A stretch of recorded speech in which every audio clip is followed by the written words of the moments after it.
found another hand, guys. Linus and Biluzin, 111 big blinds deep. Linus opens low jack, Biluzin flats cutoff. And we head to Queen 9-6. I'll reveal Linus' hand. We can focus on his POV. He has pocket kings. He checks, and Biluzin bets half pots.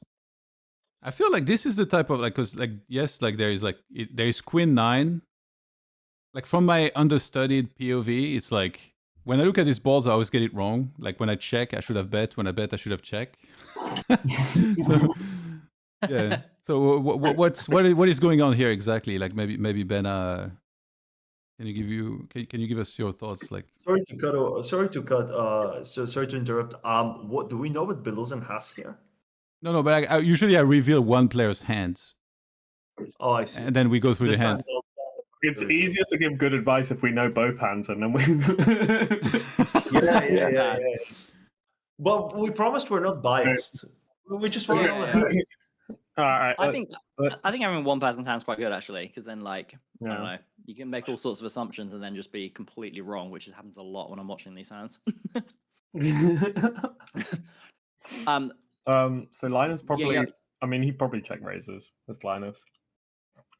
Yeah, probably. But I think Johan was saying how do you know when you should be checking out a position and when you should be c-betting?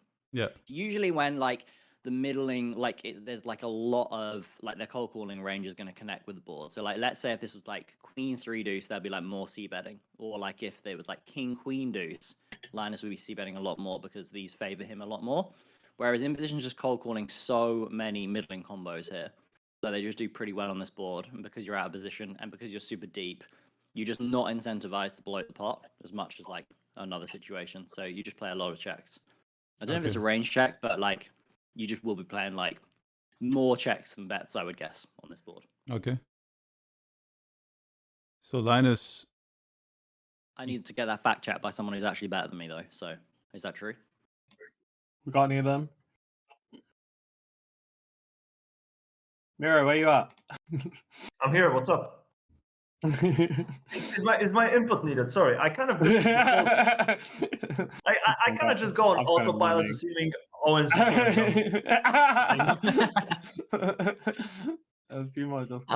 Ben, you were saying that on Queen 3 deuce you'd have more c-betting than you would on the Queen 9-8, Queen 9-6. I play differently, but I can for sure see merit to that. I think for sure what you're saying makes a lot of sense, right? Especially considering the distribution of the sets and how cutoff really isn't going to be flatting threes and deuces. It's kind of Queen 3-2 kind of has. It's kind of like a dry board. It's kind of no different to a 4-4 deuce board in a way. Well, yeah, and I would say on the Queen 3 deuce, you're just pushing more accuracy out of that position. So on the Queen 9-6, I'd probably be using small sizes, whereas Queen 3 deuce, I'd probably choose big sizes and just go. Okay, fine, cut off. You just don't have all of the ace queen and the kings and the pocket queens and the queen jack suited as much as I do, and I can just fuck you here and allow you to have way weaker range. You're going to be structuring your range around betting ace queen plus for value, and you're going to be going bigger check. Is that right? Just the Queen 3 deuce, because the equity is shifting less. I'd be using the bigger sizing as out of position, I think. I think that's a fine strategy if you wanted to do it. I think personally, Queen 3 deuce is a bit of a. Queen 3 deuce is a bit of It's niche board. I think it's a little bit perfect. I mean, I do agree with what you're saying, but the effects on Queen 3 deuce are probably very specifically for Queen 3 deuce. You know, Okay, yeah, I was just picking that as an example, but yeah, sure. Yeah, if you even make it Queen 5-4, suddenly they have the same set density as Queen 9-6, and then you're back to your ability to polarize Kings Plus goes way down. But yeah, it's fair. I think basically what he's trying to say, Ben, is I think for most boards you'd probably just get away with checking a lot out of position. Yeah, sure. Yeah, but then it got meta, and then everyone realized it, and then everyone started checking back properly. And now it's kind of if you actually know what you're doing with the bet, it probably does add EV. So what about this board though, and the fact that you're deeper? would you be wanting to check like range on this board, or would you just approach this with like a small bet size and just not very often? Honestly, depends how much energy I've got. Yeah, I think how much you want to sit at the spot. that board is you can either check range or you can go B40 and check. I never really see it using the big sizings. And I think I when agree you on these middle boards. you kind of want to be more equity driven than if you would be barreling in position. So you definitely do not use any very big sizings, but you would be playing a lot of check. I mean, it's quite easy if you're like. Sorry, go on. I was interrupted because the latency. I was just gonna wrap up. I was just gonna say, like, it's the sad reality of playing out of position, but you just will be playing like very check heavy. But like, if you do bet, it's not gonna be anything larger than half pot, unless it's like a very cherry picked board. Like if it comes like 8 deuce deuce, or if it comes like 3-3-3, right? Or like maybe ace king X, or like ace king queen, right? Where you have like exclusive top 2, or like you even have more of the offsuited straights. Yeah, like these boards you can start polarizing, but they're like very like cherry picked boards. Most of the time you're just going to be defaulting to checking a lot out of position. Also, it's so easy for like when you have a low frequency betting range to just have the wrong mix on it. For sure, because you get to bet sometimes for a small size here, but it's not that intuitive to find the mix with pocket jacks and pocket 8s for the small size. Those are like very natural hands to check, right?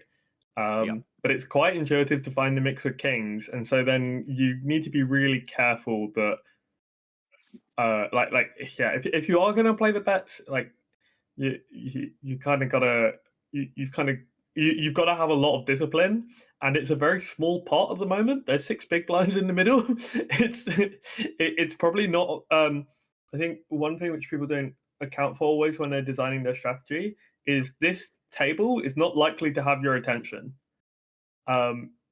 So if you're just like, oh, I'm going to play the C bet here, and then you go out and you're like 6 tabling or whatever, and you have a 4-bet pot somewhere else, and then you just sort of like lazily c-bet kings. It's like, well, now suddenly you're just, you're basically a face up front loaded fish at that point on that table with the way. It's a really good point. I think like a lot. Like I think something which I used to do was I used to play these really super ambitious strategies and be very uncompromising with them. I would like play them no matter how tired I was, no matter how many tables I had, and I was just like, I don't really think this is adding EV. And I had to play such short sessions as well because I tire myself out so quickly by trying to do these very complicated, like make these very complicated. So what would your like approach be here then? Would you just range check? Yeah, I mean, it depends. It's like, as I said, it depends how many tables I'm playing. Like, say, okay, this obviously isn't the case in the challenge, but like, say you have one very big table and then maybe like a few others by the side, then I'm going to put the energy into playing the very big table to like add in the c-betting range, right?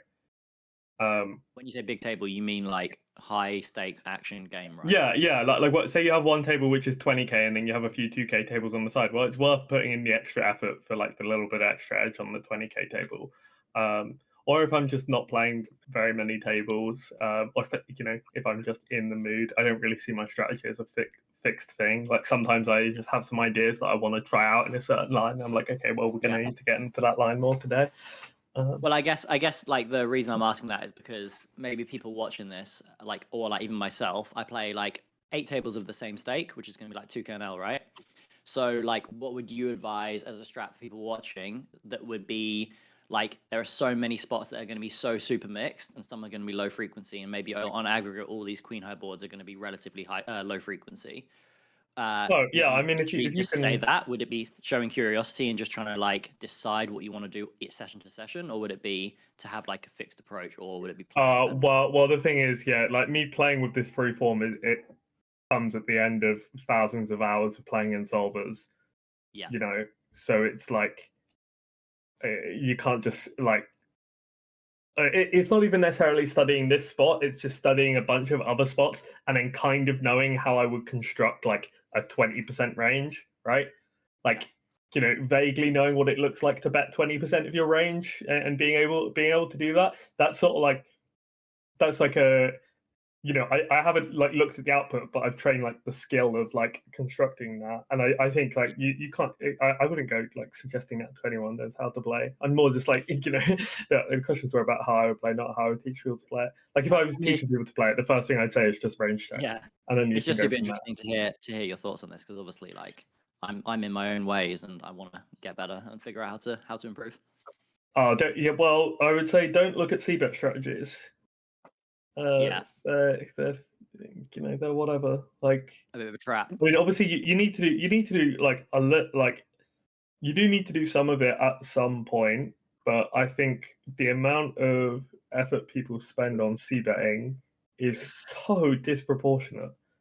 Like it's so wild how much more time people spend on c-bets than That's not why like, you're making like all the money and yeah, making people lose mistakes. there's no like, yeah. And then even when people know the answers, they just like, I don't know, they just find excuses not to see that properly all the time. Like I don't know, but because the thing is, they don't really see where the EV comes from. It's like, you know, someone like, say you 3-bet ace king, you get a low board in a 3-bet pot, and you're polarizing. You're going b75 or check, right? Ace king's gonna b75 quite a decent amount in a lot of those spots. And like loads of people just won't want to do it because it will feel very uncomfortable. They want to show down their ace king, and it's because they haven't gone any deeper in the game tree to actually work out, well, why exactly does ace king play in this way, which is kind of unintuitive to me. Like what's happening there? And then if they had that understanding, then the flop would just be like trivial. But like, you know, yeah, it's like, kind of almost like obviously getting that takes attached a to lot of like time. future discomfort, like the fear of future discomfort of like not knowing what's going on. That they don't want to do it. Yeah. I mean, yeah, go out and try some shit. You'll get a bunch wrong, and then you won't get it wrong a second time. Well, you'll probably get it wrong about 5 times, but you won't get it wrong a 6th time. Anyway, bit of a tangent, right? So he c-bets. Well, no, he doesn't c-bet. He range checks over and then he stabs. God, we're gonna get to the turn eventually. Yeah, so Linus check raises, and then we head to a 4 of hearts on the turn after Biluzin calls, and he bets pots. It's they have 100 BBs behind, and there is 23 and a half in the middle. Okay, I'm curious. I wonder if you're supposed to go geometric here. I think Does my Kings intuition in want to these split pots the would stack? be pot isn't really a sizing. Yeah, I would have thought so too. I think you go like nothing bigger than half pot, I think, here. Yeah, because Kings doesn't want to get all in, but I mean, I'll look it up just because it's, you know, it's Linus. So it's pretty interesting, particularly on the 4th turn, because it's a brick, right? Like I'm certain yeah, that this is if like the turn hard came brick. anything more connected than a 4, you for sure not allowed to go like anything larger than a half pot. Yeah, I mean, yeah, it wants 75, but pot's not like a big deal, so it's fine. But yeah, basically, no, on the turn, it wants to barrel 75 because the overpairs aren't trying to get all in. So you don't want to. You want to barrel like the average of your sets are trying to get all in, and then like, but your overpairs aren't really. But I mean, pot's not like. Also, like when I'm giving them both, it's like 75 is the majority size, but like pot is like used a little bit as well, so it's fine. And which one? Like, let's say on a turn 4, which is preferred between pot 75 and half? No, that's what I'm saying. This is 75. There's no half. But like if you There's make no it like half. if you make it a 5, I think pot would be an easy mistake. But I'll see. Maybe I'm wrong. We're actually studying here today. Oh my god. Like, to be fair, under the gun versus cutoff, if ever there was a spot where we're not going to be accurate in like in position flat, yeah, if it gets any more connected than this, then 75 is maximum size. So, but yeah. Okay. Yeah, that makes sense. I'm kind of surprised Linus went for the pot. Linus is usually quite happy to play the more dipolar lines, even after check raising. Maybe he plays a KYC strategy. What's a K? Oh, yes. Okay. Maybe he like just legit pots like a 4-3 or a 2 and like nothing else in the deck. It could be. Yeah. I mean, that might. I don't think he likes the 75 barrels though. He might just go half pot if it connects. Yeah, maybe that's it. Ben, if he does that, is it like an exploit, or is it just like how he constructs his strategy, like against anybody? I don't think it would be classed as an exploit. No, I think he would just basically is deciding that on these super bricks he is allowed to go for it all with kings on some rivers, so decides to size up. Okay. I wouldn't really want to assume. I don't really know. He might just be doing this. Yeah. As like. Well, you could go pot with kings and then like bail out and not jam the river. Like that's like that is allowed, but it feels like as the SPL gets short, like the equity realization of going non-all-in gets a bit sus. So you're kind of a bit handcuffed to playing for stacks with kings, which isn't really the goal with this hand when you check. But anyway. Also, being extra deep is like really negative. To be. Oh yeah, how deep are they? How deep are they? On the turn, it's 100 bigs. So it was 100. Yeah, okay. Oh, they're 125. Yeah. Oh, I've been running the whole thing with. I mean, yeah. 110 to be exact, but it doesn't matter too much, I think. Yeah, Oh, that's bad. That's not a big deal. Yeah, so out of one SPR, you just run it with kings. It's kind of yeah. You mean at the river one SPR or? Yeah. Okay. So Like, you're losing calls, and river is 3 of diamonds. I mean, Can I just make a guess? Linus has it. No, Linus has kings. Reveal his hand, brother. I thought we were talking hypothetically if he has kings. I didn't know exactly. No. He has kings. No. Okay, no, he has kings. Oh my god, wait, you can just get like you just get a limit kings on every run out. Dude, I'm just a fucking nit, man. Whatever. What, even like on like the 8 of hearts? Well, no, I meant as in like even if you go 75 and then you get a brick run out. Sorry, not every run out, after every turn sizing scheme. I would have thought after you go 75 and then there's there's 1.1 SPR. Oh no, there would have been more. There would have been like a 1.4 SPR. I would have thought that, but then you still probably just like, because the problem is if you bet and then get clicked in, you don't get to fold very often, so you kind of just shove. I mean, you just like pray they don't snap you, basically. I mean, like this is like the actual cleanest run out of all time. Like one of the only run outs to do this with. Yeah. All right. Well, I mean, studying today, I thought these positions were too tight to just run it with an overpair. I guess. Oh yeah, 6 stick. Oh, actually, I guess. Yeah, it's kind of interesting. Actually, from these positions, he doesn't have the queen 9 suited, but he would if they were on the button. So he's actually weirdly less nutted on this board than. It's kind of interesting, but anyway. You mean Biluzin's less nutted or Linus? Yeah. Because you can't black queen 9 suited on the cutoff, but you can on the button. Yeah, for sure. Yeah. So Linus is feeling more incentivized to want to jam. Yeah. Oh, that's kind of. I wonder if that's. I mean, that's probably not the breaking factor. I was gonna say. Oh, we've got to give Linus. Actually, no. What when you change this to when you change it to queen 10-6. The strategy changes massively. You play basically 0 check raise. So it actually is quite a big difference. Yeah. Zinhao in the chat says Biluzin is the best. What's up, dude? Thank you for joining. In this hand, he had the best hand, that's for sure. Brazil, Linus knows he can't fold. Never a truer statement was made. And so I'm curious. No, then... I swear Biluzin I think made, I can't know for certain, but there was a hand earlier on in the challenge, maybe like earlier on, like a week ago or 2 weeks ago. And it was a 3-bet pot. Brazilian folds one time 2 weeks ago, and you're like, "Oh my god!" No, it was a big fold. He raised folded in a 3-bet pot, and I'm pretty certain he must have had a flush there. And I think Kevin had it. He's made some folds.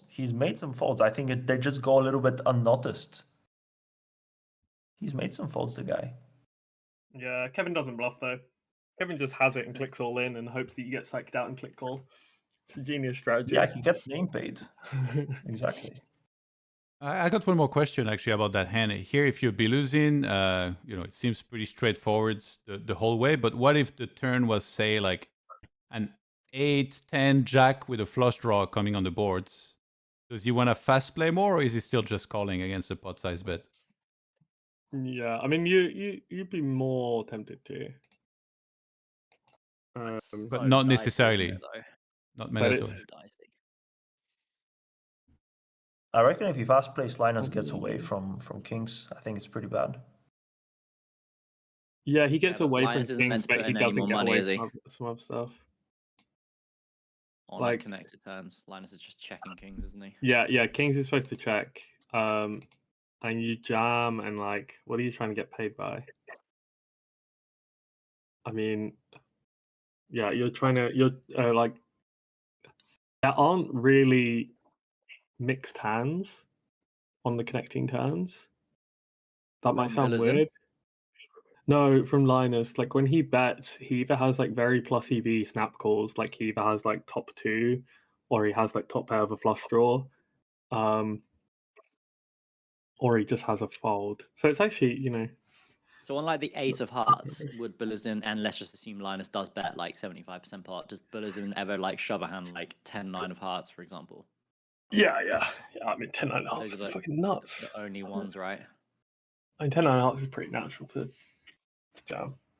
Yeah, but I'm just thinking if he would then jam like a low set though as well, or not. Yeah, well, apparently you're supposed to You jam the call middle it. set because top set isn't pushing enough equity. Fucking hell, okay. You need middle set to jam. Yeah, like bottom set is only 60% equity facing pot on the 8 of hearts. So when it jams and gets called, it probably drops to like 18% or something. Yeah, it's like you're just praying up against a combo draw. So yeah, you need to these spots are so fucking tight. I mean, this is why I didn't think you could run it with kings, but I guess I guess there is quite a big difference between like even the board slightly completing and nothing getting there. Yeah. Well, what's some hands that like you're calling the whole way as Biluzin, but like you're not thrilled, like you feel like you have to end up calling, like you're cycling, so to speak?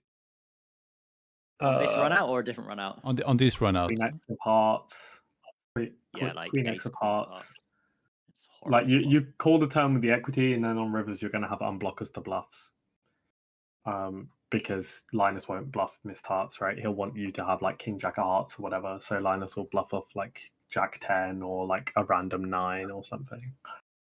But yeah, if you have Queen X of hearts, that's going to be a pretty good cooldown, I think.